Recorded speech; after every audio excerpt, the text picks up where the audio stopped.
Hi friends, welcome to Sivasaji channel. எல்லோரும் நல்லா இருக்கீங்களா? எல்லாரும் நல்லா இருக்கணும் அப்படின்னு இறைவனை வேண்டிக்கிறேன். இன்றைக்கி நம்ம கருவூரார் சித்தருடைய வரலாறு தான் பார்க்க போகிறோம். அற்பமென்ற தேகமது வாழ்க்கை தன்னை அக்கணமே தான் வெறுத்து மதியம் பூண்டு விற்பனன் போர் சொற்சுரூப மிக உண்டாகி விண்ணுலகில் கருவூரார் சித்தானாரே அப்படின்னு அகஸ்தியர் 12,000 நூலில் கருவூராரை பற்றி சொல்லப்பட்டிருக்கு. சோழ நாட்டுடைய கருவூரில் பிறந்தவர் தான் கருவூர் சித்தர். துள்ளி விளையாடக்கூடிய பருவத்திலேயே ஆர்வத்தோட ஞான நூல்களை எடுத்து படிக்க ஆரம்பிச்சிருக்காரு. கருவூராருடைய பெற்றோர் ஊர் ஊராக போய் அங்கங்கே இருக்க கோயில்களில் விக்கிரகங்கள் செஞ்சு கொடுத்துட்டு வாழ்ந்துட்டு வந்திருந்தாங்க. வாலிப வயசில் மயங்க வேண்டிய எந்த விஷயங்களுக்குமே மயக்கம் கொள்ளாமல் ஒரு ஞானிய மாதிரி ஞான விஷயங்களுக்காக ஏங்கியிருக்காரு கருவூரார். ஒரு சமயம் போகர் திருவாவடுதுறைக்கு வந்திருக்காரு. அதை தெரிஞ்சுக்கிட்ட கருவூரார் அவரை போய் பார்த்து வணங்கி தன்னை அவரோட சீடராக ஏற்றுக்கோங்க அப்படின்னு வேண்டி கேட்டிருக்காரு. கருவூரா, உன் குலதெய்வம் அம்பாள், தினந்தோறும் அவளை வழிபடு, அவள் உனக்கு வழிகாட்டுவாள் அப்படின்னு சொல்லிட்டு வழிபாட்டு நெறிமுறைகள் என்னென்னவோ எல்லாத்தையுமே போகர் கருவூராருக்கு உபதேசிச்சிருக்காரு. போகர் சொன்ன மாதிரியே கருவூரார் ரொம்ப உள்ளம் உருகி அம்பாளை வழிபட ஆரம்பிச்சாராம். போகருடைய வாக்கு பளிச்சிருச்சு. கருவூரார் சித்துக்கள் புரியக்கூடிய ஞானவானாக உயர்ந்துட்டாராம். சித்தரா காட்சியளித்த கருவூரார் 4 திசைகளிலையும் போய் அங்கங்கே இருக்கக்கூடிய சிவாலயங்களில் தங்கத்தால் ஆன சிவலிங்கங்களை உண்டாக்கி கொடுத்துருந்துருக்காரு. சித்தரோட ரசவாத வித்தை மூலமாக உருவான அந்த சிவலிங்கங்கள் ஒரு முறை பார்த்தா செம்பு மாதிரி இருக்குமா, இன்னொரு தடவை பார்த்தா தங்கம் மாதிரி இருக்குமா.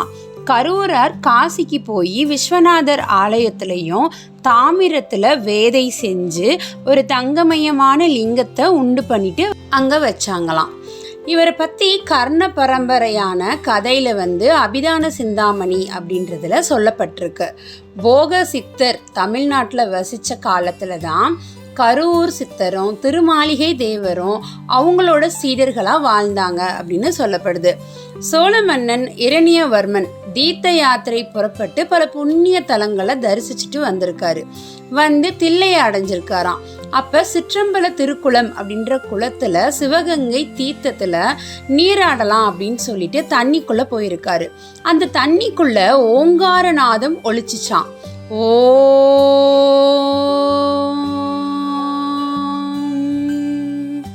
அப்படின்னு.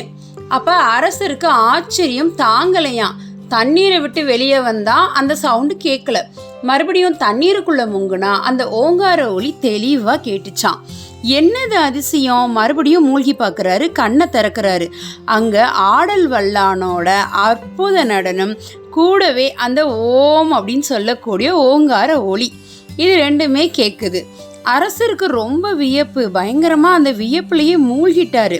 தண்ணீருக்குள்ள மறுபடியும் மூழ்கி அந்த அற்புத நடனத்தையும் அந்த நாதாந்த ஓசையையும் கேட்டிருக்காரு. அவர் கண்ட காட்சியை ஒரு ஓவியமாக வரைஞ்சிருக்காரு. அவர் அனுபவித்த இந்த அற்புத வடிவத்தை உலகத்தில் இருக்கக்கூடிய எல்லாருமே கண்டு அனுபவிக்கணும். அதுக்கு என்ன வழி அப்படின்னு யோசிச்சிருக்காரு. இறுதியில் அவர் பார்த்த அந்த வடிவத்தை ரொம்பவும் தூய்மையாக சொக்க தங்கத்தில் அழகான விக்கிரகமாக செஞ்சு பொன்னம்பலத்தில் எல்லாருமே தரிசனம் பண்ணணும், அந்த மாதிரி அமைக்கணும் அப்படின்னு முடிவெடுக்கிறாரு. தமிழ்நாட்டில் இருக்கக்கூடிய தலை சிறந்த சிற்பிகள் எல்லோரையுமே அழைச்சிருக்காரு. அவர் வரைந்த ஓவியத்தை அவங்க கிட்ட காமிச்சு இந்த வடிவத்தை அப்படியே ஒரு விக்கிரகமாக செய்யணும் அப்படின்னு கேட்டிருக்காரு. தூய்மையான அந்த இறைவனுடைய வடிவத்தை தூய்மையான கலப்படமே இல்லாத சொக்க தங்கத்தில் உருவாக்கணும். செம்போ இல்லைனா வேற எந்த உலோகமோ கடுகளவு கூட அதில் கலக்கக்கூடாது. 48 நாளுக்குள்ள இந்த வேலையை செஞ்சு முடிக்கணும் அப்படின்னு சிற்பிகளுக்கு அன்பாக கட்டளையிட்டிருக்காரு. சிற்பிகளுக்கு உணவு, தங்குற இடம், எல்லா வசதிகளுமே செஞ்சு கொடுத்துருந்துருக்காங்க. வயசில், அறிவில், அனுபவத்தில் எவ்வளோ சிறப்பான சிற்பிகளை வரவழைக்க முடியுமோ அவ்வளவு தேர்ந்த சிற்பிகளை தான் வர வச்சு வேலையை செய்ய ஆரம்பிக்க வச்சிருக்காரு. என்ன முயன்றாலுமே அந்த சிற்பிகளால் அந்த விக்கிரகத்தை உருவாக்கவே முடியலை. ஏதாவது ஒரு வகையில் விக்கிரகத்தில் ஒரு குறைவு ஏற்பட்டுக்கிட்டே இருந்திருக்கு. மன்னர் கொடுத்த அந்த 48 நாள் கெடுவுக்குள்ள எப்படி செய்கிறது அப்படின்னு ரொம்ப யோசிக்க ஆரம்பிச்சிருக்காங்க. ஆல்மோஸ்ட் 47 நாள் ஆயுமே அவங்களால அந்த சிலையை செய்யவே முடியலை.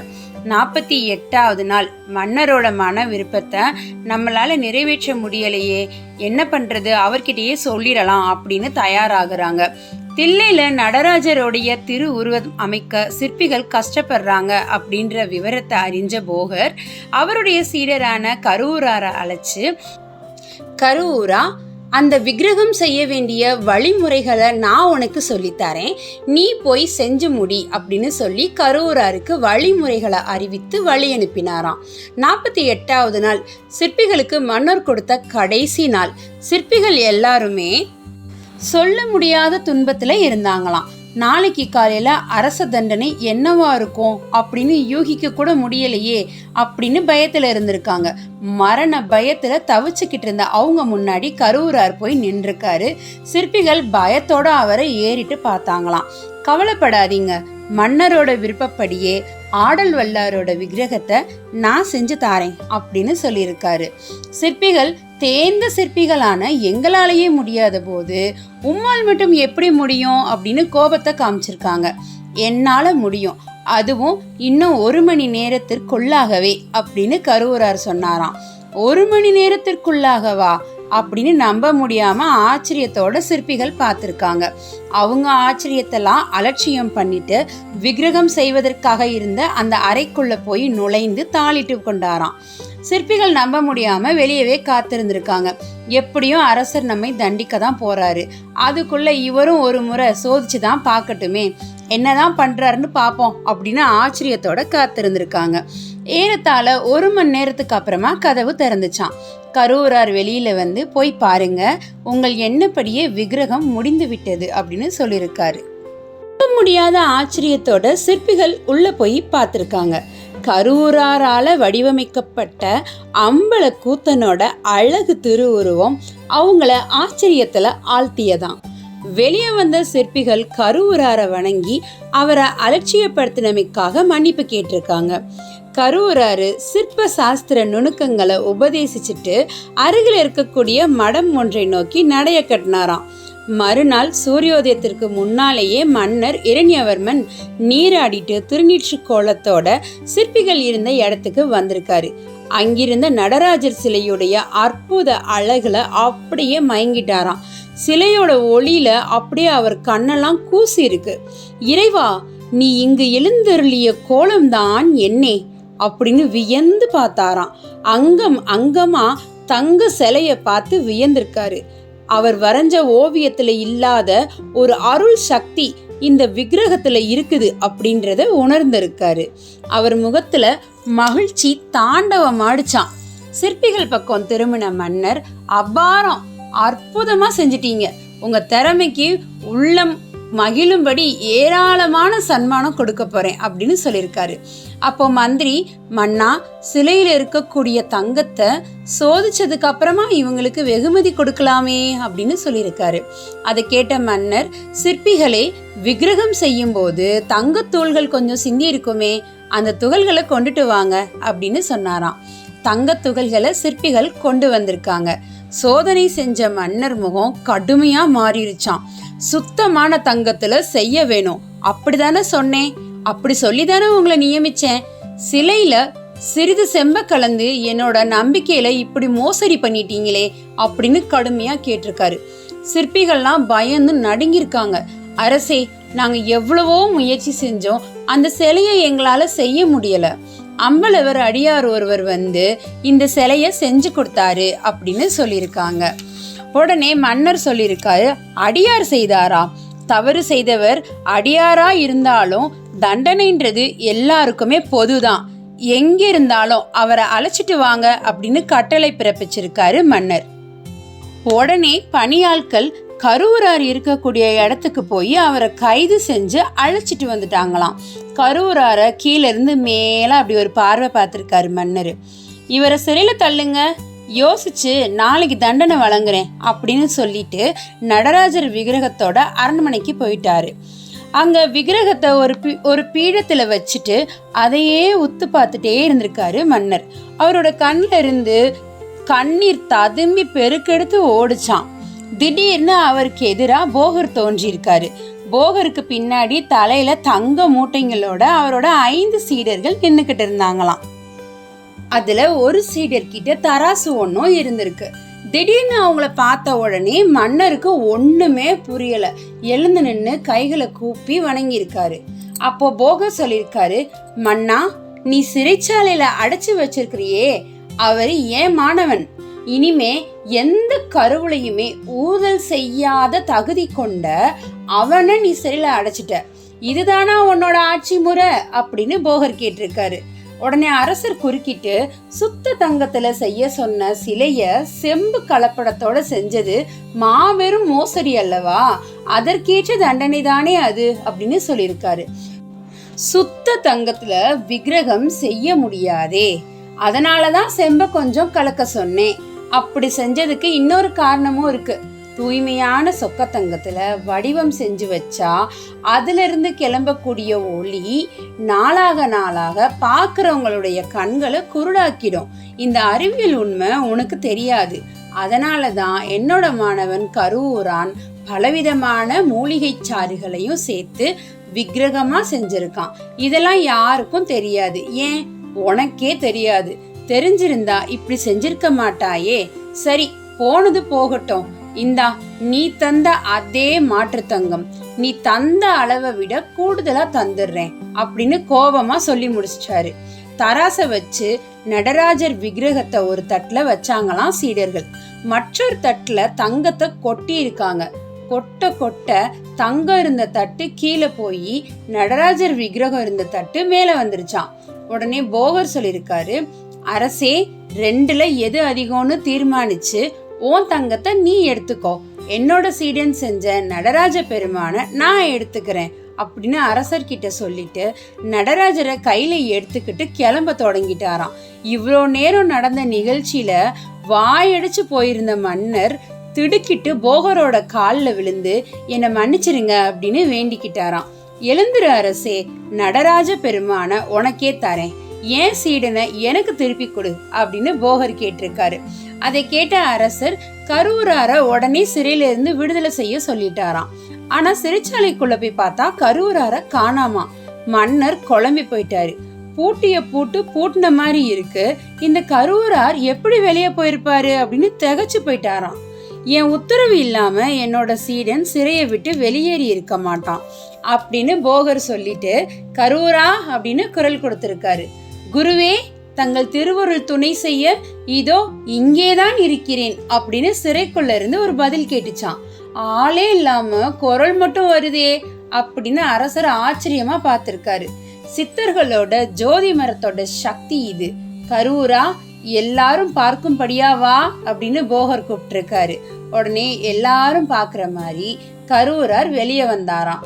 போகர் அரசர்கிட்ட திரும்பி, அரசே, உலகத்துல இருக்கிற மக்களுக்கு உதவி செய்வதற்காகவே நியமிக்கப்பட்டவன் என் சீடன் கருவூரான்.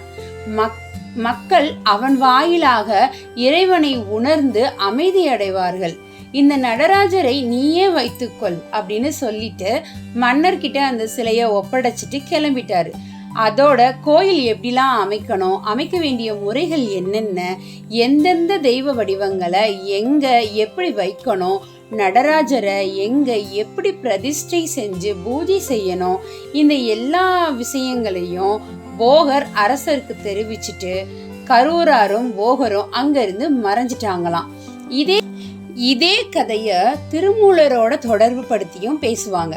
கொங்குணவர் வாத காவியம் அப்படின்ற காவியத்துல இதே கதை வேறு ஒரு வடிவத்துல சொல்லப்பட்டிருக்கு. சோழ நாட்டு சிற்பிகள்ல யாராலையுமே நடராஜர் சிலை செய்ய முடியாத ஒரு இக்கட்டான சூழ்நிலையில திருமூலர் தான் கருவூராரை அனுப்பி அவங்க பிரச்சனைய தீர்க்க சொன்னதா சொல்லப்படுகிறது. அந்த மன்னர் திருமூலருடைய அறிவுரையை கேட்டு முழுமுதற் கடவுளை உணர்ந்து அவர் துறவு நிலையை மேற்கொண்டாரு அப்படின்ற மாதிரியும் சொல்லப்பட்டிருக்கு. சரி, ஓகே. கரூரார் வாழ்ந்த காலத்துல கரூரார் என்ன பண்ணிருக்காருன்னா, கொஞ்ச நாள் யார் கூடயுமே பேசாம சுத்தமா ஒதுங்கி வாழ்ந்திருக்காரு. ஆனா மக்கள் என்ன பண்ணிருக்காங்கன்னா, இவர் ஏன் யார்கிட்டயும் பேசாம இருக்காரு, இவர் ஏன் ஒதுங்கி ஒதுங்கி போறாரு அப்படின்னு ஆச்சரியமா அவரை பார்த்து வலிய போய் அவர்கிட்ட பழகி இருக்காங்க. வந்தவங்க எல்லார்கிட்டயுமே கரூரார் உபதேசம் செய்ய ஆரம்பிச்சிட்டாராம். அன்பர்களே, பொழுத வீணாக்காதீங்க. எந்த நேரமும் யமனால இடைஞ்சல் வரக்கூடிய இந்த உடம்ப கல்ப சாதனை செஞ்சு பாதுகாத்துக்கோங்க. வழிபாட்டின் மூலம் தெய்வத்துக்கிட்ட உயிரை ஒப்படையுங்க அப்படின்னு உபதேசம் பண்ணிருக்காரு. கரூராருடைய உபதேசத்தை கேட்ட பொதுமக்கள் கேலி பேசியிருக்காங்க. கரூராருக்கு அறிவும் இல்லை, ஒழுக்கமும் இல்லை. இவர் மாமிசமும் மதுவும் வைத்து வழிபாடு செய்யக்கூடிய வாம மார்க்கத்தை சேர்ந்தவர் போலும் அப்படின்னு சொல்லிட்டு அவருக்கே உபதேசம் செய்ய ஆரம்பிச்சிட்டாங்களாம். வாழ்க்கைய நல்லபடியா அமைச்சுக்கிறதுக்கு முதல்ல பொருள் தேடணும், அதுக்கப்புறமா தான் தெய்வத்தை தொழணும். சதா சர்வ காலமும் அம்மனை வழிபட்டுக்கிட்டு இருந்தா வானம் பொழிஞ்சிடுமா, பயிர் தான் விளைஞ்சிடுமா, எல்லாமே அவங்கவுங்க உழைப்பை பொறுத்த விஷயம் அப்படின்னு வக்கனை பேசியிருக்காங்க. கரூராருக்கு மனக்கலக்கம் ஏற்பட்டுச்சான். காலமல்லாத இந்த காலத்துல மழை பொழிந்தாலும் அம்மன் கோயில் தானா திறந்து பூஜை வழிபாடு நடந்தா நீங்க அம்மனை நாள்தோறும் வழிபட தயாரா அப்படின்னு கேட்டிருக்காரு. காலமல்லாத காலமையா, மழையாவது இப்பொழுது பொழிவதாவது அப்படின்னு கேலி பண்ணியிருக்காங்க எல்லாருமே. அப்ப அவங்க சொன்னதை கேட்ட கரூரார் மனசுக்குள்ள வெதும்பி வேதனையோட சிரிச்சாராம். தாயே, உன் குழந்தைகளுக்கு நல்ல வழி காட்ட மாட்டாயா? உடலை வளர்ப்பதும் அதற்காக உணவு தேடுவதும் உணவு தேடுவதற்காக பொருள் தேடுவதும் தான் வாழ்க்கை அப்படின்னு இருக்கக்கூடிய இவங்களுக்கு ஞானத்தை தரமாட்டாயா அப்படின்னு உள்ளம் உருகியிருக்காரு. பட்ட பகல் சூரியன் உச்சியில இருக்க அந்த நேரத்துல திடீர்னு வானம் இருண்டு மேகம் கருத்து மழை கொட்டுன்னு கொட்டுச்சான். பூட்டி இருந்த கோயில் கதவுகள் தாமாவே திறந்து கொண்டதாம். ஆத்துல வெள்ளம் பெருக்கெடுத்து ஓடி இருக்கு. இவ்வளோ கலேபரங்களுக்கு இடையில கரூரார் என்ன பண்ணியிருக்காருன்னா, பூதங்களை அவருக்கு கொடை பிடிச்சிட்டு வர மாதிரி செஞ்சுட்டு அந்த ஊர் மக்களை போய் சந்திச்சு, நீங்க கேட்ட எல்லாத்தையும் நான் செஞ்சுட்டேன், இனியாவது நான் சொல்றத பின்பற்றுங்க அப்படின்னு சொல்லியிருக்காரு. அதுக்கப்புறம் அவர் பல புண்ணிய தலங்களுக்கு போய் வணங்கியிருக்காரு. அப்படி ஒரு முறை திருக்குருகூர் அப்படின்ற தலத்துக்கு போனாராம். அப்ப அந்த ஊர்ல இருந்த பக்தர் கூட்டம் எல்லோருமே அவரை வணங்கி வரவேற்றிருக்காங்க. எதுக்காக இவ்வளோ மகிழ்ச்சியா நீங்க என்னைய வரவேற்கிறீங்க, இதுக்கான காரணம் என்ன அப்படின்னு கரூரார் கேட்டாராம். அப்ப மக்கள் சொல்லியிருக்காங்க, சாமி, எம்பெருமான் ஸ்ரீமன் நாராயணன் எங்களுக்கு கனவுல காட்சியளிச்சு இந்த ஊர்ல நீங்க வருவீங்க, வரும்போது உங்களை வரவேற்கணும்னு கட்டளையிட்டாரு. உங்களாலதான் கனவுலையாவது நாங்க கண்ணனை தரிசிச்சோம் அப்படின்னு சொல்லி அன்பு காட்டியிருக்காங்க. கரூரார் இறைவனோட கருணையை நினைச்சு மகிழ்ந்து அவ்வூர் பெருமானை தரிசிச்சு அவரோட பயணத்தை தொடர்ந்தாராம். கரூரார் கஜேந்திர மோட்சம் அப்படின்ற இன்னொரு தலத்தை அடைஞ்சிருக்காரு. அங்க இருக்கக்கூடிய முன்றீசரை அழைக்க அவர் இவருக்கு தரிசனம் தந்து என்ன வேண்டும் என்று கேட்டாராம். கரூரார் மது வேண்டும் அப்படின்னு கேட்கவே முன்றீசர் காளிக்கு கட்டளையிட்டிருக்காரு. உடனே காளி வந்து மது குடத்தையே அழிச்சாங்களாம். இவர் காளி கிட்ட மீனும் மதுவும் வேண்டும் அப்படின்னு கேட்டிருக்காரு. காளி கோட்டவாசிகளை கேட்டிருக்காங்க. உடனே அவங்க கோட்டவாசிகள் எங்க தேடியுமே மீனே கிடைக்கலையாம். கரூரார் உடனே அங்க இருந்த வன்னி மரத்தை பார்த்தாராம். வன்னி மரம் மீன் மழையவே பொழிஞ்சிச்சான். இதே நிகழ்ச்சிய வேறு சில நூல்கள் வேறு விதமாகவும் சொல்லியிருக்கு. கஜேந்திர மோட்ச பெருமாளை தரிசிச்சுட்டு முன்றீசர் கோவிலையும் தரிசிச்சுட்டு கொஞ்சம் தூரத்துல இருக்கக்கூடிய காளிக்கோட்டத்தை கரூரார் அடைந்தாராம். காளிக்கோட்டத்துல கர்ம யோகிகள் கொஞ்சம் பேர் இருந்திருக்காங்க. அவங்களுக்கு தூய்மைனா என்னன்னே தெரியலையாம். கரூரார் இவங்களுக்கு எப்படியாவது பாடம் கற்பிக்கணும் அப்படின்னு நினைச்சிருக்காரு. கர்ம யோகிகள் கரூரார வரவேற்றாங்களாம். அவங்க கிட்ட கரூரார் கர்மயோகத்துல ஈடுபட்ட நீங்க இதுவரைக்கும் அடைஞ்ச பலன் என்ன அப்படின்னு கேட்டிருக்காரு. இந்த கேள்வியை கொஞ்சம் கூட எதிர்பார்க்காட்டினாலும் குண்டலினி சக்தியை எழுப்பி அதை பிரம்ம மந்திரத்துல கொண்டு சேர்த்தோம் அப்படின்னு பளிச்சுன்னு பதில் சொன்னாங்களாம் கர்மயோகிகள். முதலே இல்லாம வியாபாரம் செய்ய முயற்சிக்கிறீங்க, அம்பிகையை வழிபட்டு செயல ஆரம்பிச்சிருந்தா நல்லா இருந்திருக்கும், இன்னும் பல சித்திகளும் உங்களுக்கு கிடைச்சிருக்குமே அப்படின்னு கருவூரார் சொன்னாராம். இன்னும் நிறைய சித்திகள் வேண்டி காளிக்கு கல்லும் மீனும் படைச்சிருக்கோமே அப்படின்னு கர்மயோகிகள் சொல்லியிருக்காங்க. இதுக்கெல்லாம் இவ்வளோ நேரமாக முயற்சி செஞ்சுட்டு இருந்தீங்களா அப்படின்னு கருவூரார் கேட்ட உடனே மீனும் கல்லும் முயற்சி செய்யாமல் வருமா அப்படின்னு கேலியாக கேட்டாங்களாம். நான் முயற்சி செய்யாமலேயே அதெல்லாம் வரவழைச்சு காட்டட்டுமா அப்படின்னு கருவூரார் கேள்வி எழுப்பியிருக்காரு. அவங்க வியந்து பார்க்கும்போதே வன்னி மரத்தை பார்த்தாராம். மரத்திலிருந்து மீன்கள் மழை போல விழுந்துச்சான். அம்மா காளி, கல் கொடு அப்படின்னு கேட்டாராம். காளி தேவி உடனே மதுக்குடம் ஒன்றை நீட்டினாங்களாம். அவ்வளவு நேரமா வாதம் செஞ்சு கேலி பேசிக்கிட்டு இருந்த கர்மயோகிகள் கருவூராருடைய செயலை பார்த்து பயந்து போயிட்டாங்களாம். திமிரும் அகம்பாவமும் அவங்கள விட்டு நீங்கிடுச்சான். அவங்க கிட்ட பணிவு குடிக்கொண்டுச்சான். கர்மயோகிகள் அறிவுல தெளிஞ்சு கருவூராரோட கால்களில் விழுந்து வணங்கிட்டு, குருவே, வீடு பேச்சை அடையும் வழிமுறைகளை எங்களுக்கு உபதேசியுங்கள் அப்படின்னு வேண்டிக்கிட்டாங்களாம். கருவூராரும் மனம் இறங்கியவரா, நீங்க இப்போவே பொதிகை மலைக்கு போங்க, வச்ச கண் வாங்காம ஆகாயத்தை நோக்குங்க. நீல வண்ணமா தெரியக்கூடிய ஆகாயம் அம்பிகையுடைய வடிவம். வெண்மை நிறத்துல தவழ்ந்து வரக்கூடிய மேகங்கள் கலந்ததுக்கு அப்புறமா கடல் அம்பிகையோட வண்ணத்தை பெறும். ஃபர்ஸ்ட் நீங்க இதே மாதிரியே நினைச்சுக்கிட்டே இருங்க. மட்டமான உங்களோட அபிமானங்கள் எல்லாம் கொஞ்சம் கொஞ்சமா குறைய ஆரம்பிக்கும். உடம்போட மேல அபிமானம் குறைய குறைய இந்த நிலை ஏற்பட்டதுக்கு பிறகு நீங்க ஞான ஒளியை உணர ஆரம்பிப்பீங்க. அப்புறமா தான் உங்களுடைய ஞான உபதேசம் பலிக்கும் அப்படின்னு வழிமுறை காட்டினாராம். கருவூராருடைய கட்டளைப்படி யோகிகள் எல்லாருமே பொதிகை மலைக்கு போனாங்களாம். கருவூராருடைய உபதேசத்தை கடைபிடிச்சிருக்காங்க. கருவூரார் அவருடைய திருத்தல யாத்திரையை மறுபடியும் தொடர்ந்தாராம். குற்றாலம் முதலா போய் அவர் சென்ற கோயில்களில் எல்லாமே தெய்வீக சக்தியை அதிகப்படுத்திட்டு பொதிகை மலையை போய் அடைஞ்சிருக்காரு கருவூரார். பொதிகை மலையில் இருந்து யோகிகளை கண்டு இவங்க பக்குவ நிலையை அடைஞ்சிட்டாங்க, நாம ஏற்கனவே சொன்ன மாதிரி இப்போதான் இவங்களுக்கு இன்னும் சில ஞானங்களை உபதேசிக்கலாம் அப்படின்னு தீர்மானிச்சு அவங்களுக்கு ஞான உபதேசங்களை செஞ்சு நல்வழி காட்டி அருள் புரிந்தாராம் கருவூரார். அதுக்கப்புறமா கருவூரார் அந்த ஊரை விட்டு புறப்பட்டு ஒரு விஷ்ணு ஆலயத்தை அடைஞ்சாராம். அங்க போய் பெருமாளை கூவி அழைத்தாராம். பெருமாள் வராமல் இருக்கவே கோயில்ல பூஜையே இல்லாம இருக்கட்டும் அப்படின்னு சபிச்சுட்டு கிளம்பிட்டார். கிளம்பி திருக்குற்றாலத்தை அடைந்து சிவதரிசனம் செஞ்சு திருவிசைப்பா பாடி பொதிகைக்கு போனாராம். அங்க இருக்கக்கூடிய நெல்லையப்பர் சந்நிதிக்கு போய் அது நிவேதன காலம் அப்படின்னு தெரியாம நெல்லையப்பா நெல்லையப்பா நெல்லையப்பா அப்படின்னு 3 முறை கூவி அழைக்க மறுமொழி எதுவுமே கிடைக்கல. அப்படின்னோடனே கடவுள் இங்க இல்ல அப்படின்னு சொல்லிட்டு அவர் நீங்கிட்டாரு. அவர் நீங்கின உடனே ஆலயம் ஃபுல்லாமே எருக்கு முதலியன முளைச்சிருச்சான்.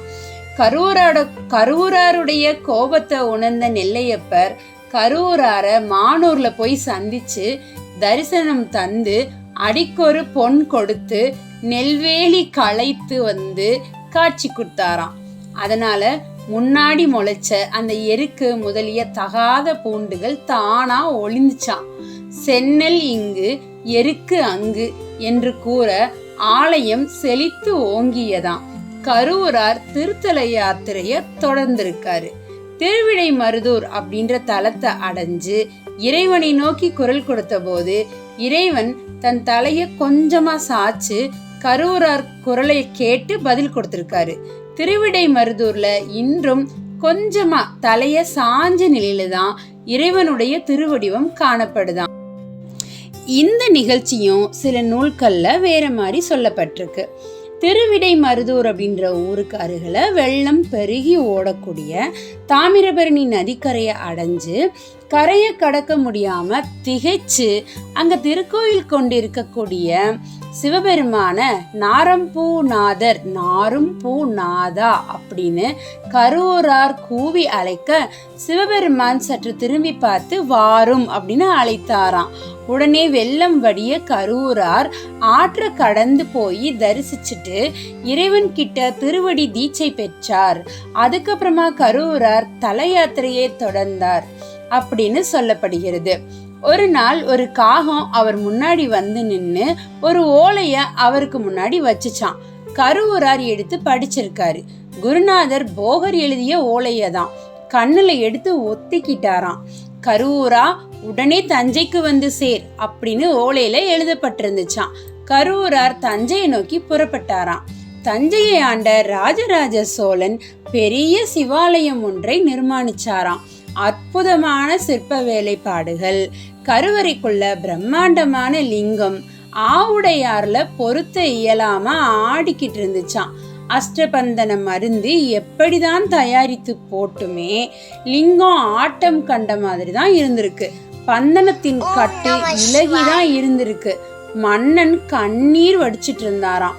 கூட்டத்துக்குள்ள ஒருவரா மறைஞ்சு நின்றுட்டு இருந்த போக முனிவர் அந்த செய்திய ஓலையில எழுதி காகத்தோடைய காலில் கட்டி அனுப்பி விட்டுருந்தாராம். அந்த ஓலைதான் கருவூரார தஞ்சைக்கு அழைச்சிட்டு வந்துச்சான். கோயில் கும்பாபிஷேகம் தடைப்பட்டு நிக்கிறத பார்த்த கருவூரார் உடனே கருவறைக்குள்ள இருந்த சிவலிங்கத்தை நோக்கி போயிருக்காரு. பந்தனம் செய்ய விடாம தடுத்து கொண்டிருந்த பிரம்ம ராட்சசியோடைய மேல் காரி உமிழ்ந்தாராம். அதுக்கப்புறமா அஷ்டபந்தனத்துல தன்னுடைய உமிழ்நீரை கலந்து குழைச்சு எளிதா அஷ்டபந்தனம் செய்து சிவலிங்க பிரதிஷ்டையையும் கும்பாபிஷேகமும் செஞ்சு வச்சாராம். மன்னன் கொண்டாடி இருக்காரு. மக்கள் சந்தோஷம் அடைஞ்சாங்களாம். இறைவனுமே மனம் கழித்தாராம். தஞ்சையில இருந்து திருவரங்கம் போன கருவூர் சித்தரை அபரஞ்சி அப்படின்ற ஒரு தாசி சந்திச்சிருக்காங்க. கருவூராருடைய தேக பொலிவு அவங்கள மயக்கம் கொள்ள வச்சுச்சான்.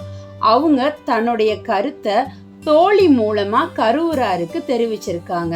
கருவூராரும் சம்மதம் சொல்லியிருக்காரு. அபரஞ்சி ஒரு உயர்ந்த ஆசனத்துல கருவூரார உட்கார வச்சு அவருடைய திருவடிகளை முறைப்படி வணங்கி வழிபட்டாங்களாம். ஞான சாதனையில தனக்குள்ள சந்தேகங்களை சொல்லி அதெல்லாம் நீங்க தீர்த்து வைக்கணும் அப்படின்னு அபரஞ்சி கேட்டுக்கிட்டாங்களாம். எதெல்லாம் நல்லதோ அதெல்லாம் நான் அறிஞ்சுக்கணும்னு நினைக்கிறேன் அப்படின்னு அவங்க ஒரு தீவிரமா இருந்திருக்காங்க. அதை உணர்ந்து கொண்ட கருவூரார் மகிழ்ச்சியோட அவங்களுடைய சந்தேகங்கள் ஒன்னையா தீர்த்து வச்சிருக்காரு. அதுக்கப்புறமா அவளோட கலந்தாராம். மறுநாள் அரங்கரிடம் சென்று அபரஞ்சிக்கு அளிப்பதற்காக நவரத்ன மாலை ஒன்றை வாங்கிட்டு வந்திருக்காரு. அபரஞ்சி, இன்றைய நிலையில உன்னை போன்றவர்களை பார்ப்பது கூட கடினமாக இருக்கிறது. இந்தா, இதை பிடி, உன்னுடைய சேவைக்கு அரங்கரின் சார்பா நான் தரும் பரிசு அப்படின்னு சொல்லி நவரத்ன மாலைய அபரஞ்சி கிட்ட தந்திருக்காரு. விடை பெறும்போது அவளுடைய முகம் ரொம்ப வாட்டமா இருந்திருக்கு. அவள் பிரிவாற்றாது வருந்தியதை பார்த்துட்டு, வருத்தப்படாத, நீ எப்ப நினைச்சாலும் நான் வருவேன் அப்படின்னு சொல்லிட்டு தன்னுடைய தல யாத்திரைய தொடர்ந்தாராம். மறுநாள் திருவரங்கன் கோயில்ல வழிபாடு நடந்திருக்கு. திருவரங்கன் திருமேனில இருந்த நவரத்ன மாலைய காணல. எங்க போச்சு மாலை? எப்படி திருட்டு போச்சு? வெளியில இருந்து திருடன் வந்து களவாடி சென்றிருப்பானோ? இல்லனா அர்ச்சகர் துணையோட பெரிய மனிதர்கள் யாராவது திருடி இருப்பாங்களோ? ஆளாளுக்கு பல விதமா கருத்து சொல்லியிருக்காங்க. ஊர்ல கூட்டம் கூட்டிட்டாங்க.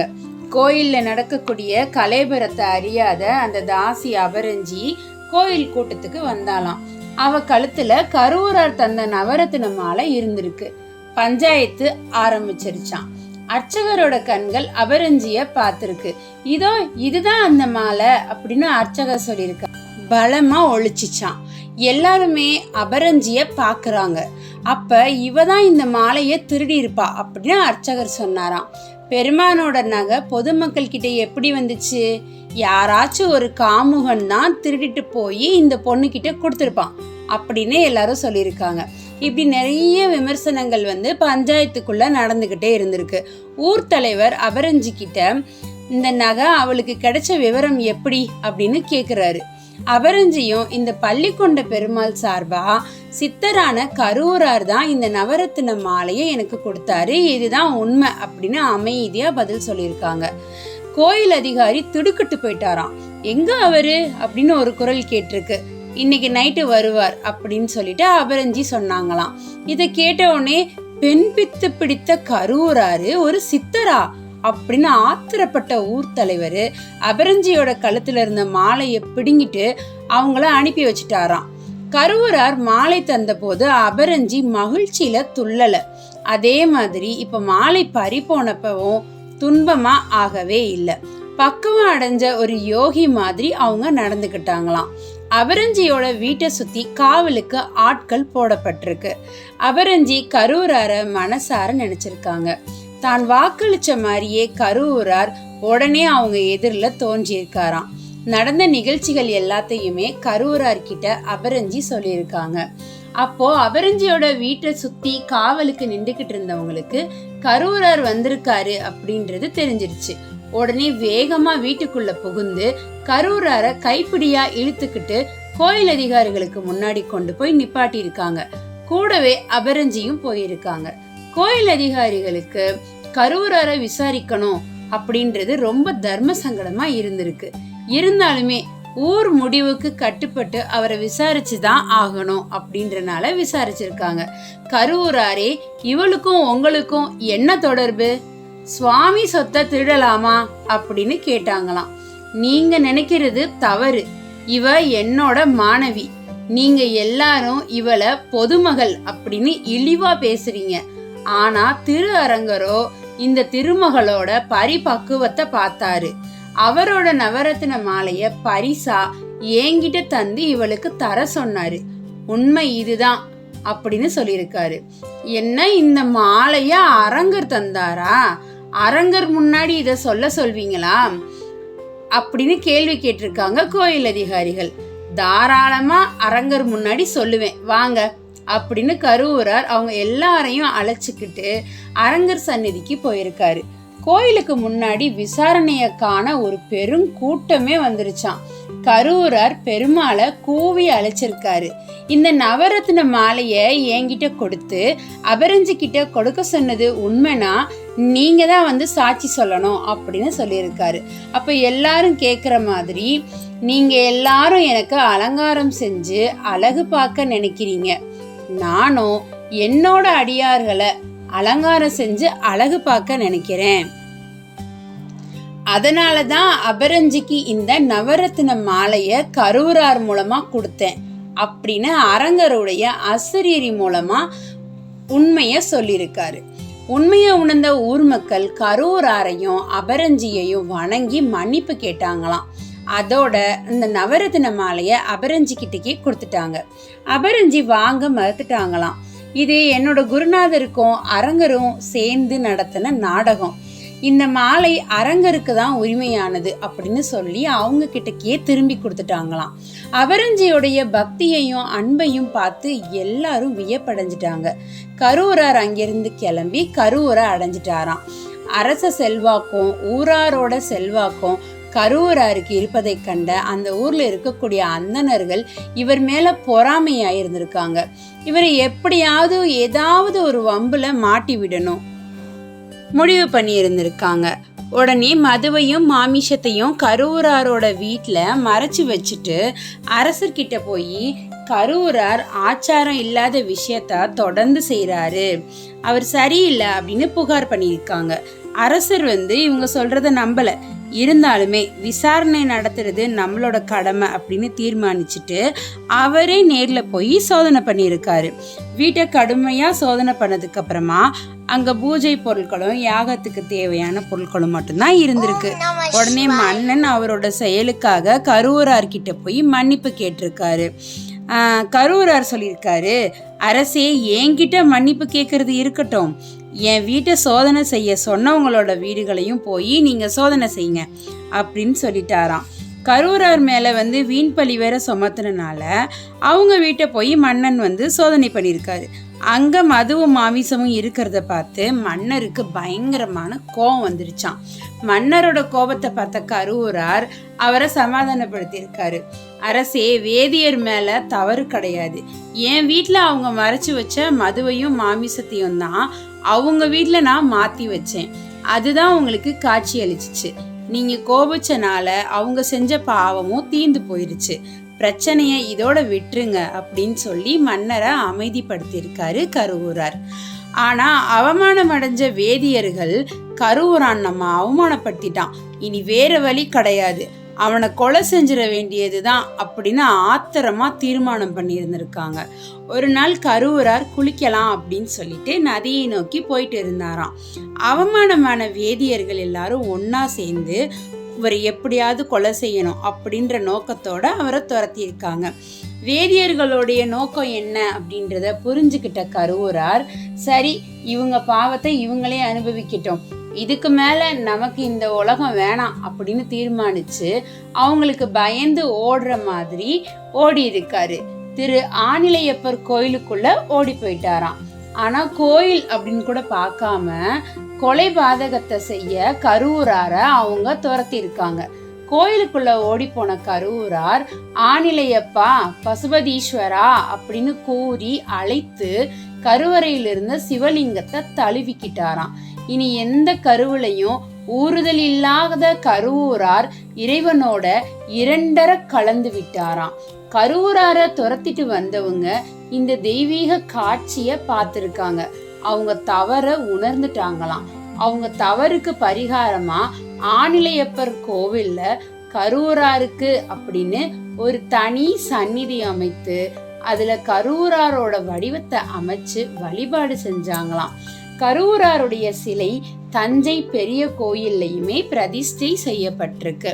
கருவூரார் எல்லாமே உணர்ந்த பெரிய ஞானியா திகழ்ந்ததால அவரை மகாசித்தர் அப்படின்னு சிறப்பு செஞ்சிருக்காங்க. கருவூரார் செய்தனவாக 11 நூல்கள் இப்ப கிடைக்குது. அது என்னென்ன அப்படின்னு பார்த்தோம்னா, கருவூரார் வாத காவியம் 700, கருவூரார் வைத்தியம் 500, கருவூரார் யோக ஞானம் 500, கருவூரார் பலத்திட்டு 300, கருவூரார் குருநூல் சூத்திரம் 105, கருவூரார் பூரண ஞானம் 100, கருவூரார் மெய் சுருக்கம் 52, கருவூரார் சிவஞான போதம் 42, கருவூரார் கர்ப்ப விதி 39, கருவூரார் மூப்பு சூத்திரம் 32, கருவூரார் பூஜா விதி 30, கருவூரார் அஷ்டமாசித்து மாந்தரீகம். இது எல்லாமே அவர் அருளி செய்த நூல்கள். கருவூராருடைய வாழ்க்கை வரலாற்றை ஆராய்ச்சி செய்கிறவங்க கிட்ட கருவூர் சித்தரும் திருவிசைப்பா பாடிய கருவூர் தேவரும் வேறு வேறானவங்க அப்படின்ற கருத்து நிலவி வருது. அது மட்டும் இல்லாமல் இந்த கருத்து மாறுபாட்டிற்கு ஆதாரமாக இருக்கிறது அவரோட குடிப்பிறப்பு தான் அப்படின்னு சொல்லப்படுது. கருவூராருடைய தாய் தந்தையர் ஊரூரா போய் கோயில்களில் பஞ்சலோக சிலைகளை செப்பம் செய்யக்கூடிய தொழில் செய்யக்கூடிய கண்ணார வகுப்பை சேர்ந்தவங்க அப்படின்னும் அகத்தியர் அவருடைய 12,000 அப்படின்ற நூலில் சொல்லியிருக்காரு. கருவூர் தேவரே அந்தன வகுப்பை சேர்ந்தவர் அப்படின்னு திருவிசைப்பா சொல்லுது. இந்த கருத்துக்கு அபிமான சிந்தானியும் துணை செய்யுது. கருவூர் சித்தர் கோயில் திருக்கலந்தையாதித்தேஸ்வரம், திருக்கீழ் கோட்டு மணியம்பலம், திருமுகத்தலை, திரைலோக்கிய சுந்தரம், கங்கை கொண்ட சோழீச்சரம், திருப்பூவனம், திருச்சாய்க்குடி, தஞ்சை பெரிய கோவில், திருவிடை மருதூர் ஆகிய தலங்கள்ல இவருடைய கோவில்கள் காணப்படுகிறது. கருவூர் தேவர் இயற்றிய திருவிசைப்பா பக்தி பெருக்கால் விளைந்த அற்புத பாடல்களை கொண்டது. கருவூர் சித்தருடைய பாடல்களோ எளிய சந்த நடையை கொண்டுள்ளதாம். அதனால இவர்கள் இருவரும் ஒருவராக இருக்க முடியாது அப்படின்றது அவங்களுடைய முடிவு. நம்மளும் கருவூர் சித்தருடைய அருளை பெறணும். அவரை வணங்கி அவர் அருள் பெறுவோம். அவன் அருளாலே அவன்தாள் வணங்கி. தேங்க்யூ ஃப்ரெண்ட்ஸ், கீப் வாட்சிங். தேங்க்யூ.